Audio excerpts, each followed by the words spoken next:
ઘરનું અજવાળું છે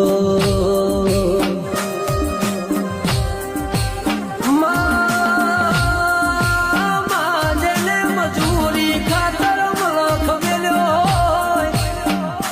એ જેને ઘરની જવાબદારી ખાતર ભણતર મેલ્યું હોય એ જેનું ખોવાઈ ગયું હોય ન તારા સિવાય બીજું ખોળનાર મળણીમાં